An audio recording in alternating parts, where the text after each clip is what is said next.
In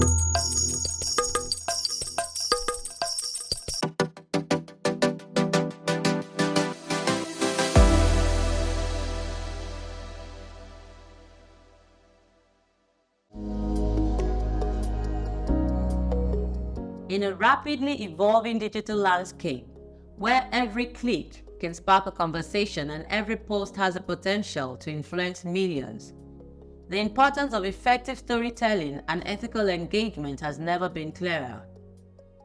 Recognizing the immense potential of these digital platforms to raise awareness, dispel myths, and promote evidence-based information about HIV and AIDS, the National Agency for the Control of AIDS, NACA, in partnership with APIN Public Health Initiatives and the World Health Organization, brought together a diverse group of social media influencers, journalists, and bloggers for a 2-day workshop.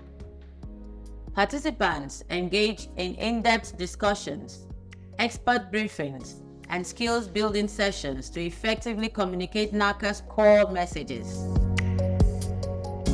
I'm sure all of us know that HIV is human immunodeficiency virus. So how is it transmitted?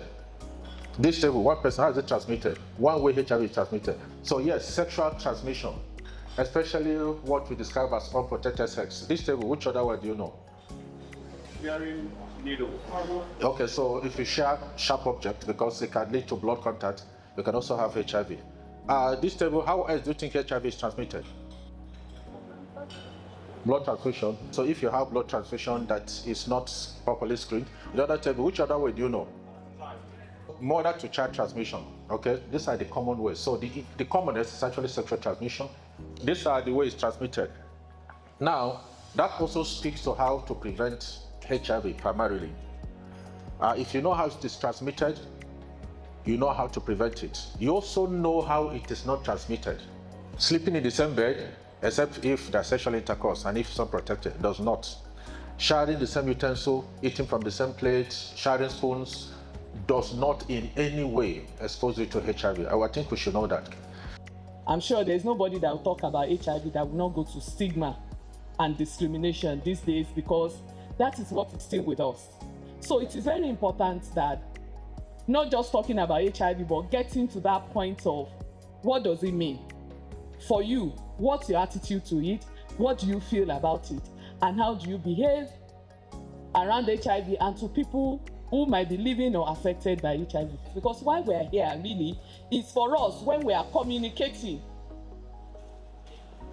doing our skits, our write-up, blogging, we use the correct terminologies. We also understand how to use it. I'm sure they're going to refer to this so that we can translate it. Because a lot of times, we think, even in some of the skits that we saw earlier, you see people using AIDS and HIV interchangeably. They are actually not the same thing. And I think the same thing happens for stigma and discrimination. Stigma is just those feelings, those attitudes. What we do with it is the discrimination, which is what we have been defining. Because we have those negative feelings, negative attitude, we now go ahead and discriminate against that person.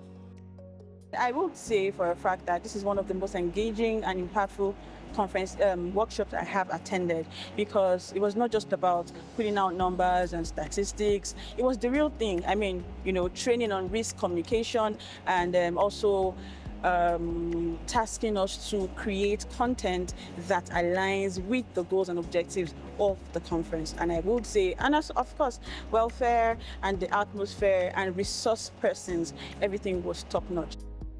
To get closer to the media, first of all, through the journalists, is a very amazing idea. And the idea to now penetrate through social media with social media influencers and bloggers, because most people my age, they do not watch TV again. So you won't see them on these traditional media. So what they do is we stay on our phones and we are on Twitter, we're on Facebook, we're on Instagram, and then that is where the social media influencers come in, because with our voice, we can promote these fights against HIV and stop the discrimination and the stigmatization. So personally, if it's something that can be done every month, I would really advise it. My takeaway is that HIV doesn't kill. the stigma does. So I think it's time to sensitize the environment, the people, that let's stop the stigmatization of HIV. Because if you are a patient, if you have the virus, once you're taking your appropriate medications, of course, you will get to a level where you can infect other people. And people need to understand that even with HIV, you can live several years once you're taking your medications. So HIV is not the end of life. So we need to be more kind to people living with the virus.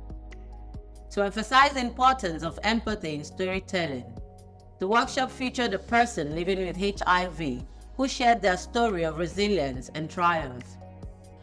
I tested positive 1999. Then I was 11 years old. In my own case, it was through blood transfusion. My mother now became the toy on my flesh. I have my own separate room. I have my own separate cup. I have my own separate spoon. My mom would open in her mouth and say, "You see that girl where they go? Nah, she don't die, finish you." Nah, that was the word so hurting. That's why my dad never knew all of this. He goes to work early morning because he's a Julius Berger worker, comes back late at night. So he didn't know what was happening. But to cut the whole thing short, it was a hell for me as of that time.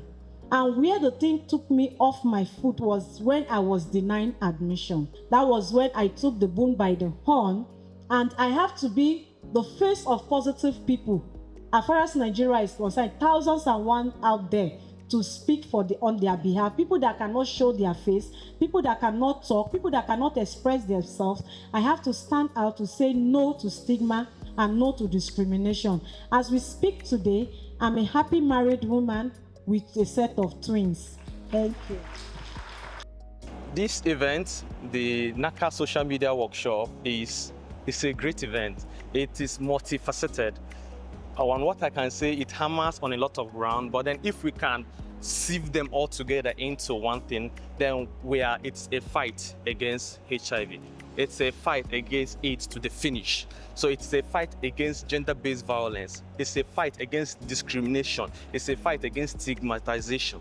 What this program did is add more fire to my passion. It also created room for me to meet like-minded people, which will also create a bigger room, because it is something if it is just one person that is talking about something. But when we are 10, when we are 20 advocating one cause, we'll have more listeners and we'll impact more people.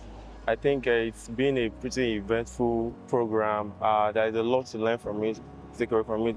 That it's kind of reshaped my view about people living with HIV and how we can join hands together with them to fight the stigma they face in the world out there. I think that walking away from the workshop, I know better. And I think that social media is such a powerful tool, especially to educate people in a way that doesn't really seem like you're educating them, in a way that makes it more interesting and people want to listen to you more. And so I think that just infusing the gems that I've gotten from the workshop subtly into my content will make more people listen and make more people ready to learn about the virus, and most importantly, eradicate the idea that we've had, the mindset about HIV and how it will kill you immediately you get it, right? Just letting people know that it's fine to take a test, it's fine if you're positive, it's fine if you feel like your life is going to end, but it's not going to end. You would even live longer than someone that doesn't have the virus. Do you understand? So going forward, I want more people to be able to come to me and say, "Oh, I had HIV, but listening to you, I'm fine." The workshop's impact will resonate far beyond the two-day gathering, as participants, now empowered with new insights to craft compelling narratives that prioritize empathy, accuracy, and dignity, will ultimately reach millions through their combined online presence, inspiring a more informed and compassionate public discourse on HIV and AIDS.